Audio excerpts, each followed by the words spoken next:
नमस्कार, मैं हूं ललित और बहुत बहुत स्वागत है आपका आज का मुद्दा में। और हमारा आज का मुद्दा है मुद्दों की बुनियाद, जनता से फरियाद। यहां छत्तीसगढ़ में कांग्रेस अब चुनावी इंतजार नहीं बल्कि सड़क की सियासत करने के मूड में दिखाई दे रही है। जल जंगल जमीन से शुरू हुई लड़ाई अब महंगाई, पेट्रोल डीजल और बिजली बिल तक पहुंच चुकी है।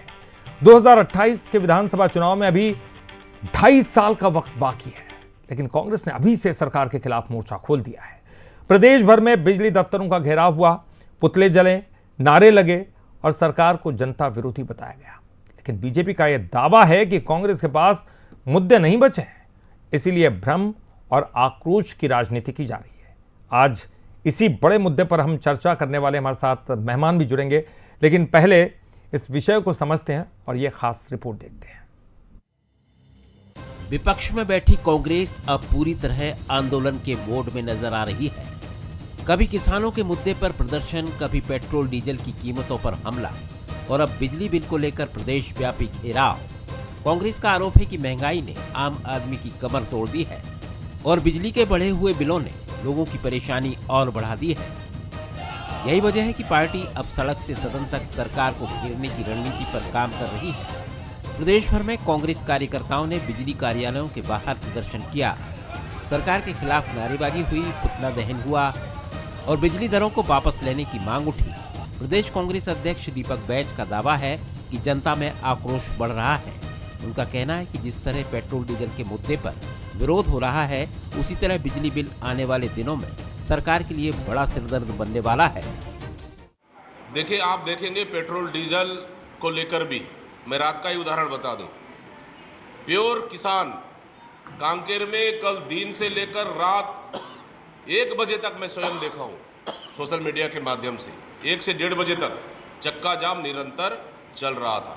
जनता में आक्रोश बढ़ रहा है। निश्चित रूप से आम जनता घर से बाहर निकलकर सरकार का विरोध करेगी।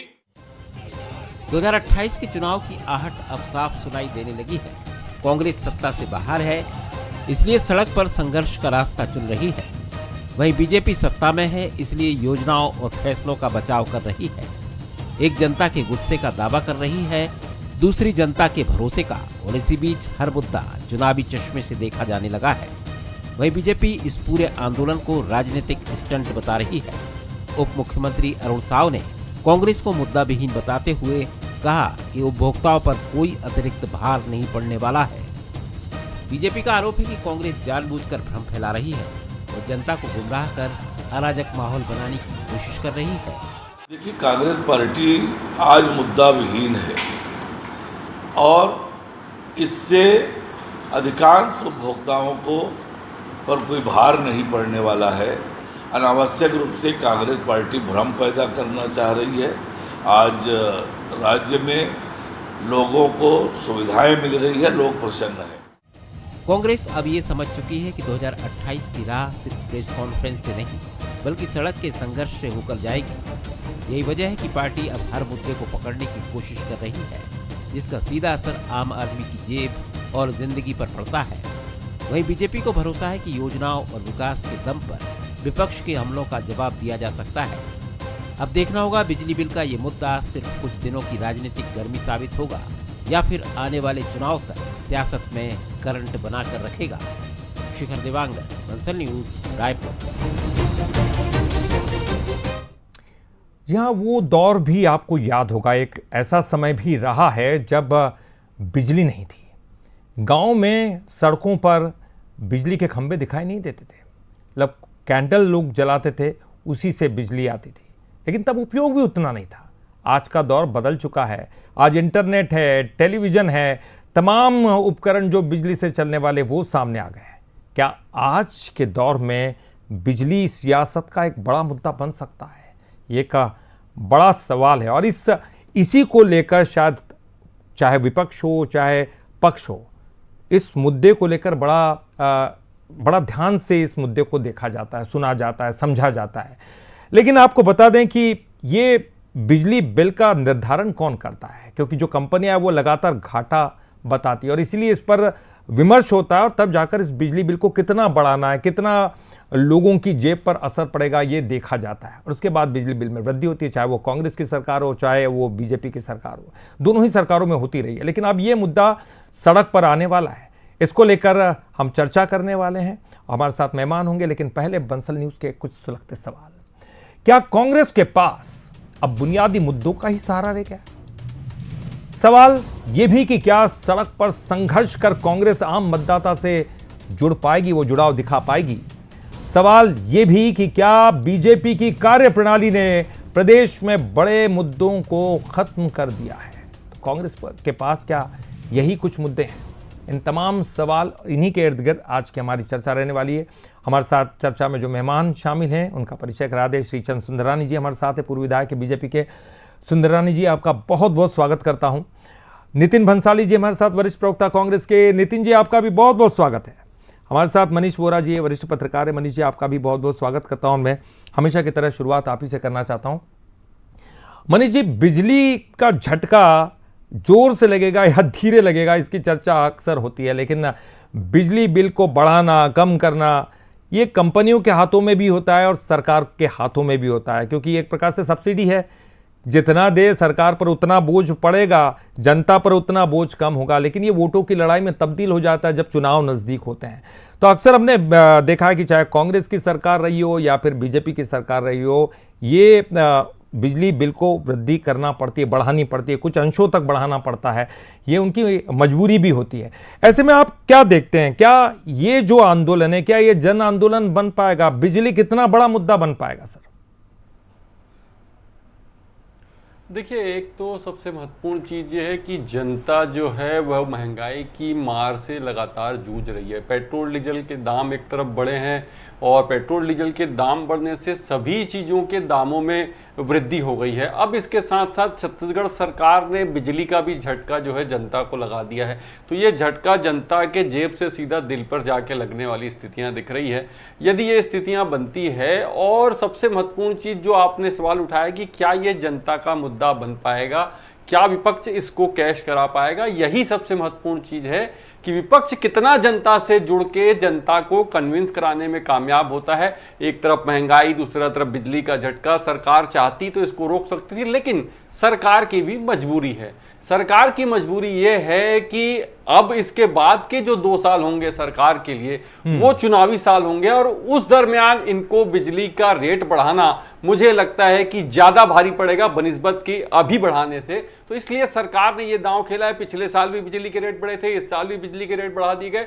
कहा यह जा रहा है कि औसतन रूप से, यानी आंकड़ों की जो बाजीगरी अधिकारी जो दिखाते हैं, वो बाजीगरी वो फिर से दिखाए और उस बाजीगरी से नेताओं को कन्विंस करने में कामयाब हुए। नेताओं को कन्विंस करने में कामयाब इसलिए हुए हैं क्योंकि वो जो बता रहे हैं कि आने वाले समय में आप चुनावी मोड में रहेंगे, और चुनावी मोड में जब आप रहेंगे तो यदि बिजली के दाम उस समय बढ़ेंगे तो मुझे लगता है कि जनता के दिमाग से उन चीजों को निकालना मुश्किल होगा। अब यहां पर महत्वपूर्ण भूमिका निश्चित रूप से कांग्रेस की होती है कि कांग्रेस कैसे जनता के बीच में कितना जा पाती है, जनता से कितना कनेक्ट हो पाती है, और जनता की इस समस्याओं का जिसका झटका उसको लगातार लग रहा है, उन झटकों को जनता के साथ खड़े होकर उनको कितना ढांढस बंधा पाती है और कितना उनको सरकार के खिलाफ कर पाती है, यही उनके लिए मुद्दा होगा। और देखिए, एक महत्वपूर्ण चीज और यह है कि सरकार के खिलाफ खड़े करने के लिए जनता को, कांग्रेस को सीधे तौर पे ग्रास रूट लेवल पर जाना पड़ेगा, लोगों को कन्विंस करना पड़ेगा और कन्विंस करके ये बताना पड़ेगा कि ये लगातार जो स्थितियां बन रही है, लगातार पिछले 12 साल से केंद्र में भारतीय जनता पार्टी की सरकार है,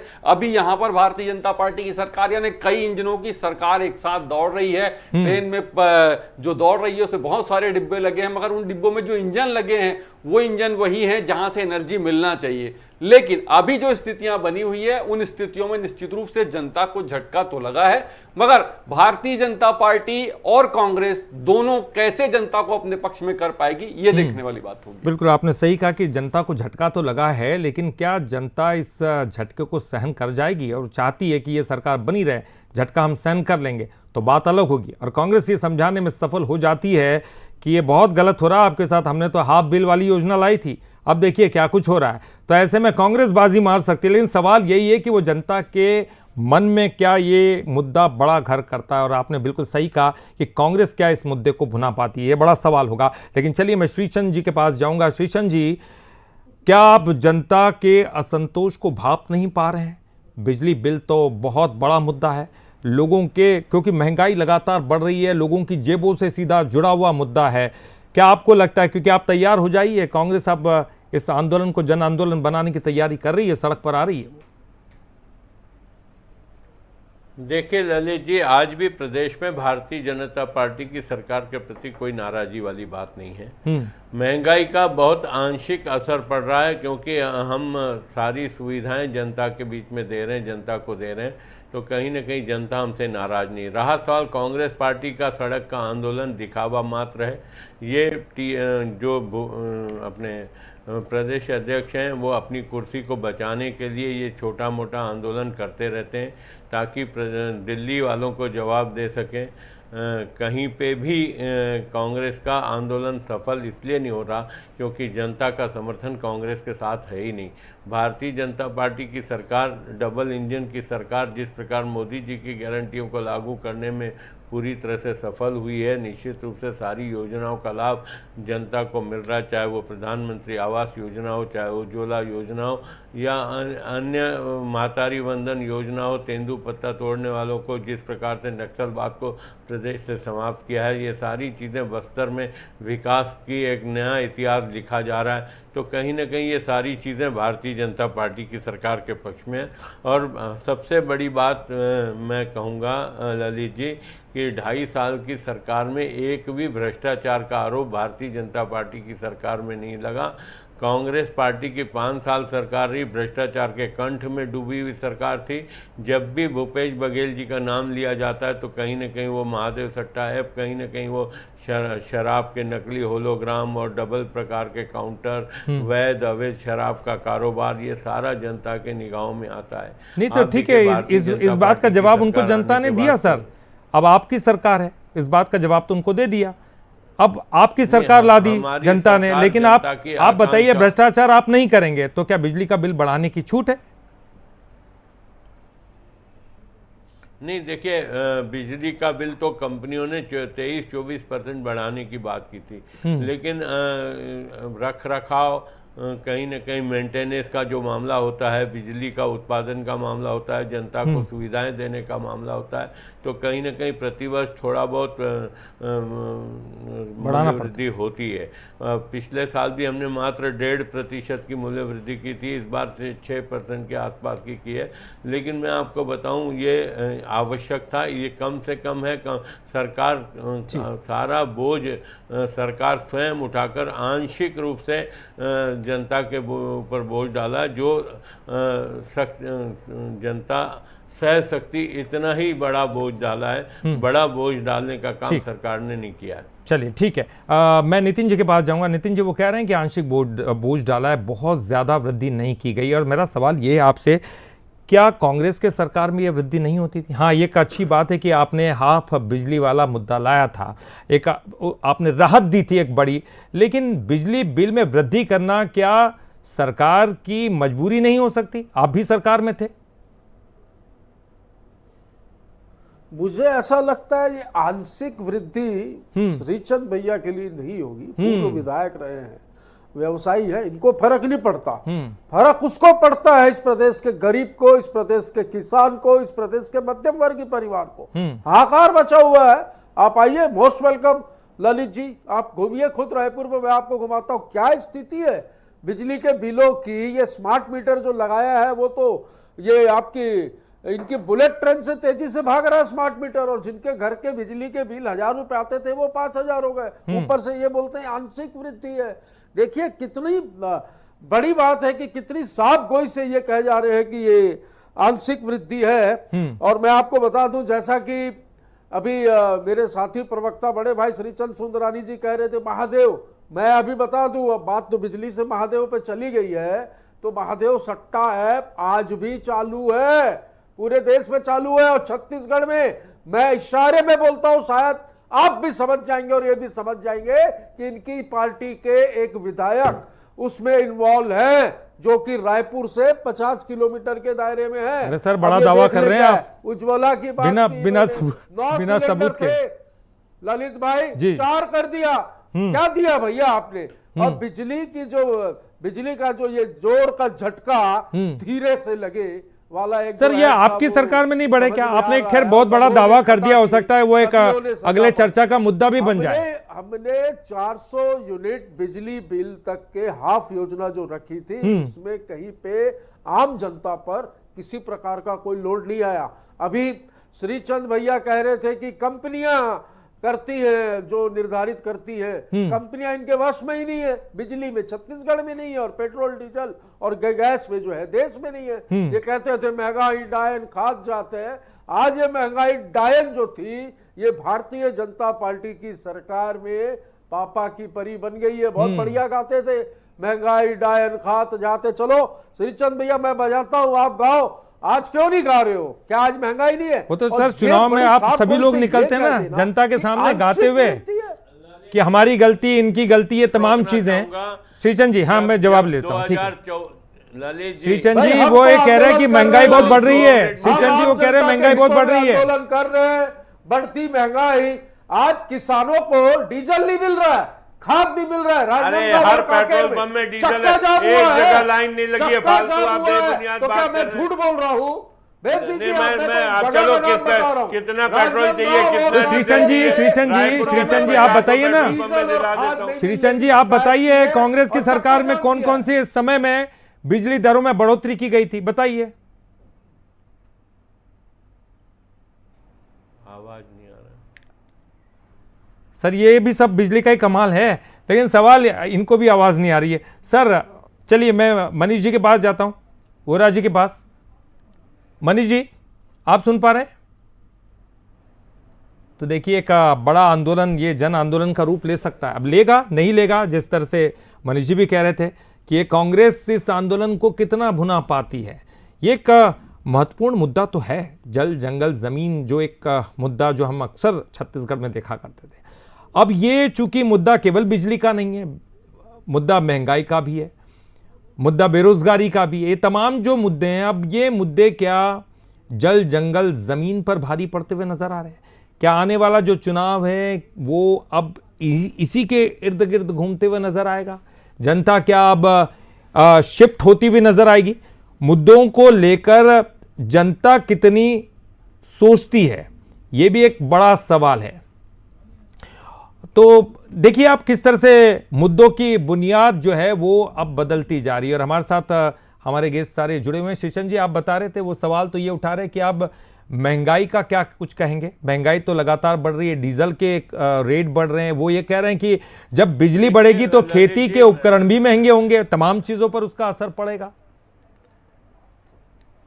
देखिए ललित जी, मैं आपको बताऊं, थोड़ा बहुत आंशिक महंगाई का असर होगा, लेकिन आप अच्छा तो मुझे श्रीचंद जी मुझे ये बताइए, 2000 मुझे पूरी बात कर। हाँ ठीक है सर। नितिन जी आ रहा हूँ, नितिन जी आता हूँ उसके बाद आप ही के पास। नितिन जी आता हूँ आपके पास ही आता हूँ इसके बाद। हाँ एक एक करके आते हैं, एक एक करके उनकी बात सुन लेते हैं। आपके पास ही आता हूँ। 2014 में, हाँ जी 2014 में ललित जी प्रति व्यक्ति आय 10,000 से के आसपास थी। आज 2.25 लाख रुपए प्रति व्यक्ति आय हो गई है। इतना जंप मारा है, 12 साल बेमिसाल हुए। 450 का सिलेंडर 1,000 रुपया, नहीं, और वो जो जंप मारा है 70 रुपए का पेट्रोल 105 रुपया, 17 गुना इनकम बढ़ी है साहब। 10,000 के आसपास प्रति व्यक्ति आय होती थी, आज 1,70,000 रुपए प्रति व्यक्ति आय। अगर थोड़ी बहुत आंशिक महंगाई बढ़ी है तो निश्चित रूप से अभी पैदावार नहीं आएगी, और खाड़ी का युद्ध भी रुकेगा। ये जितने वैश्विक समस्याएं, नितिन जी वो कह रहे हैं कि इनकम बढ़ी है, उस हिसाब से इनकम बढ़ी है जिस हिसाब से महंगाई बढ़ी है। अरे इनके न खाता न बही, श्रीचंद भैया जो बोले सब सही वाला मामला है यहाँ पे। अच्छा मैं गलत हम लोग बात करें उज्ज्वला योजना, 9 सिलेंडर देते थे, 4 कर दिया। तो अब जो है वो चूल्हे पे वापस जा रहे हैं, वापस चूल्हे पर जा रहे हो। जिस प्रकार बिजली की दरें बढ़ रही है, तो कोई बहुत बड़ी बात नहीं है कि हम वापस लालटेन के युग में आ जाए। भारतीय जनता पार्टी। तो श्रीचंद जी आप भी सुना दीजिए ना, जिस प्रकार कांग्रेस के शासन में इन 5 सालों में भूपेश जी के क्या बिजली की दरों में वृद्धि हुई थी? हाँ बिल्कुल हुई थी, बताइए आंकड़े गिनाइए। हर साल हुई थी। मेरे पास है, लेकिन आप बताइए। ये 2.5 साल में 5 बार ये हुई दो है। नहीं, आप ही बता दीजिए, मैं लेके नहीं आया हूं, नहीं तो मैं आपको मैं बता वही कह रहा हूं देता, सर, मुझे नहीं बिजली पता के दरों में बाकी वृद्धि तो होती रहती है। नितिन जी, क्या वाकई में कांग्रेस के शासन में कभी भी नहीं बढ़ी? क्योंकि बिजली की दरों में बढ़ोतरी, आपका क्या कहना है कि कम होनी चाहिए थी या थोड़ा और सब्सिडी देनी चाहिए थी? जनता के जो बोझ है वो कम करना चाहिए था। समय है, हाँ जी ललित जी, अभी जो समय है, ठीक है, एक महंगाई ने कमर तोड़ दी है इस प्रदेश की और देश की जनता की। ऐसे समय, यह समय राहत देने का समय है। जब क्रूड ऑयल के दाम आपके 70 और 65 रुपए प्रति बैरल होते हैं, तब पेट्रोल 100 रुपए होता है। आज क्रूड ऑयल के दाम यदि बढ़ गए तो आपने पेट्रोल को बढ़ा दिया। यही सीन तो बिजली में नितिन चल जी, रहा है। मैं जानना चाहता हूं, 2021 में भी वृद्धि बिजली हुई का थी, उत्पादन छत्तीसगढ़ में 2021 में, 2023 में एक वृद्धि हुई थी, आंशिक वृद्धि हुई। ललित जी, हाँ जी सर, कोयला हमारा, ललित जी, बिजली का उत्पादन छत्तीसगढ़ में, तो ठीक है, ठीक है। बिजली सस्ती मिल जी रही है। श्रीशन ललित जी, जी, हाँ जी क्यों नहीं बताइए, मिल रही है? बताइए श्रीशन जी। 2018-19 में 3% की वृद्धि हुई तो आपके 6% से कम है, वो ये कहेंगे। 4% की वृद्धि आपने हुई। 2.5 साल में 5 बार कर दी। 2020 ये और हर 21 में 5 6.25%, ठीक। 2021-22 में 6.25% की वृद्धि हुई है। इन्हीं की सरकार थी साहब। 37 पैसे प्रति यूनिट बढ़ी थी 2021 में, 6% के समथिंग कुछ वृद्धि हुई थी, और 2023-24 में भी 20 पैसे प्रति यूनिट बढ़ी थी। तो नितिन जी, क्या आप ये कहना चाहेंगे? देखिए आपने जितनी बढ़ाई वो कह रहे हैं नितिन जी कि आज का समय अलग है, आज महंगाई ज्यादा है, वो ये कह रहे हैं। क्या अलग है? हाँ जी, ये समय इनकी नहीं, वजह से ही महंगाई, है। ये समय हमारी वजह से नहीं अच्छा, है। केंद्र में ललित ये जी, इंजन है। हाँ। अभी वोरा जी कह रहे थे इंजन लगे, डिब्बे दौड़ रहे, डिब्बे नहीं लगे, इंजन दौड़ रहे पटरियों में। नहीं, और कौन सा इंजन किस इंजन को देखिए, ठोक रहा है, कुछ समझ वैश्विक नहीं आ रहा है कि सरकार चल रही है या वो गधा गाड़ी चल रही है। ठीक है, चलिए ये मैं मनीष जी के पास जाता हूँ, काफी समय हो नहीं, गया। ये मनीष जी, मैं आपके पास आना चाहूंगा। मैं ये जानना चाहता हूँ कि एक वो समय था जब जल जंगल जमीन की लड़ाई होती थी छत्तीसगढ़ में, उसी को लेकर आंदोलन होता है, आदिवासियों की बात की जाती थी और दूसरी बात की जाती थी, और लेकिन आज जो है मुद्दे बड़े शिफ्ट हो गए हैं। जनता क्या इन मुद्दों से कनेक्ट करती है क्या है? उसमें बिजली एक अकेला मुद्दा नहीं है, बिजली के अलावा बेरोजगारी है, महंगाई है, जिसके हम लगातार। यदि हम देखें जी सर, प्लीज। जी मनीष जी, आवाज आ रही? जी देखिए जी, हाँ आपकी आवाज आ रही थी। ठीक है सर। देखिए, महत्वपूर्ण चीज ये है कि कांग्रेस अभी जिस उस पे है, वो सदन से लेकर के सड़क दोनों ही लड़ाइयों पे जाने की बात कर रही है। एक देखिए, अभी जो मानसून सत्र आने वाला है छत्तीसगढ़ में विधानसभा का, उसमें वो सरकार के खिलाफ अविश्वास प्रस्ताव लेकर के आने वाली है, और महंगाई और बिजली की दरों में वृद्धि को लेकर के सड़क में लड़ने वाली है। तो सदन और सड़क दोनों जगह लड़ाई वो लड़ने जा रही है, मगर उस लड़ाई को कैसे लड़ती है ये महत्वपूर्ण है। मैंने पहले भी इसी बात को कहा कि सदन में और सड़क में दोनों जगह, यानी संगठन और जो विधायक दल है, दोनों किस प्रकार से अपनी बात को रखता है, यही महत्वपूर्ण है, और जनता को कितना कन्विंस करा पाता है ये महत्वपूर्ण है। देखिए, भारतीय जनता पार्टी के प्रवक्ता को भी मैं सुन रहा था, वो ये कह रहे थे कि ठीक है आंशिक महंगाई बढ़ी है, लेकिन जनता को सरकार की योजनाओं का फायदा भी मिल रहा है। तो देखिए, यहां पर वो कैसे कन्विंस करना चाह रहे हैं, हम एक तरफ हल्की महंगाई को आंशिक बढ़ा रहे हैं, लेकिन जनता को हम फायदा ज्यादा दे रहे हैं। वहीं कांग्रेस को इस बात को जनता के बीच रखना पड़ेगा कि वास्तव में स्थिति क्या है।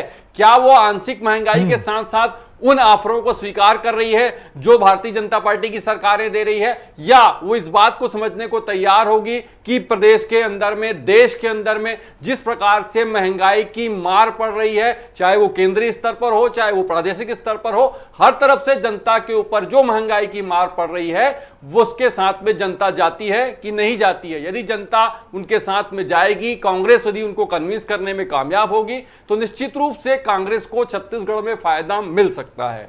1000 रुपए देते हैं ललित भाई। जी जी, सामने वाली पॉकेट में 1000 रुपए डाल के पीछे की पॉकेट से 4000 रुपए निकाल दे। ये साफ सुथरे शब्दों में बता दूं, आपके प्रदेश की जो जनता मुझे देख रही होगी आपके लोकप्रिय चैनल में, अरे 1000 रुपए धान का समर्थन 1000 रुपए दे रहे हैं और 4000 रुपए निकाल ले रहे हैं। नहीं दिखता। चाहे वो गैस का सिलेंडर हो, हमने चाहे वो घर का अनाज हो, बना के दे चाहे वो दिए, आपको तेल नहीं हो, दिखता। चाहे हम वो 1000 रुपए मातारी वंदन योजना में दे रहे हैं, सब ये महंगा हो आपको गया। नहीं दिखता। 1000 देके प्रदेश 4000 में सारे निकाल रहे हो। लीकेज हमने मैं बंद आपको किए, बता देता हूं, भ्रष्टाचार के व्यापारी सारे आदमी हो। पॉइंट को हमने समाप्त आप किया। बोलोगे तो ये मैं आपको आपको नहीं convince दिखता, भी कर दूंगा। नहीं दिखता आपको तेंदुपत्ते का 55 अरे तो प्रति उधर मन में जो बोरा दे दिया रहे जा हो रहा है। उससे ये ज्यादा आपको तो नहीं निकाल ले दिखता। रहे हो भाई। वो हम भी दे रहे थे तेंदुपत्ते का। अरे कितने अभी भ्रष्टाचार किसानों को के खाद मामले दे दो उजागर हुए और आपके बहनों को शासन में। 500 में सिलेंडर दे दो। ये मोदी की गारंटी थी। अभी सिलेंडर देंगे, पे वो बहुत भी पड़े। देंगे, कब वो भी। दोगे? 2.5 अरे साल हो गया। आपको श्रीचंद भैया ये देखते आपको देखते अगली 5 बार साल भी हो जाएगा। चुनाव नहीं जीतने देंगे। आपने मोदी की हमारे गारंटी सारे सर, और नितिन जी वो कह रहे हैं अगली बार आपको चुनाव नहीं जीतने देंगे, यानी कि 2.5 साल भले ही नहीं किया होगा लेकिन अगले 2.5 साल में वो करने वाले हैं बिल्कुल मैं चुनाव से पहले। अरे 35 बचा लेना आपने, उससे बुरे नतीजे 35 इनके बचा आएंगे। लेना, 35 नहीं ये बचा 14 में पाओगे निपट आप। गए थे, 15 में 15 साल सरकार चलाने के बाद इस बार 5 साल सरकार चलाने के बाद 5 सीटों में शिफ्टेंगे। आज की स्थिति ये है। लेकिन 15 सर साल तो फिर नहीं आओगे आप। देखिए, अब वो ये कह रहे हैं कि अब महंगाई एक बड़ा मुद्दा है, इस मुद्दे को तो आपको आंदोलन बनाना है नितिन जी। अगर उसको आप आंदोलन बनाते हैं और फिर जनता तक पहुंचते हैं तो फिर जनता आपको वोट देगी। सवाल यहां पर होता है कि आप इस मुद्दे को कहां तक उठा रहे हैं।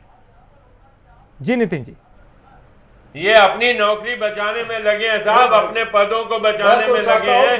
इनको जनता से कोई लेना देना नहीं है। ये खुद अच्छा भैया, आपके घर का बजट क्या स्थिति? सर, आपसे भाभी जी ज्यादा को प्रेम पूछना करते हैं बताएंगे, वो। शायद आपको नहीं पता होगा।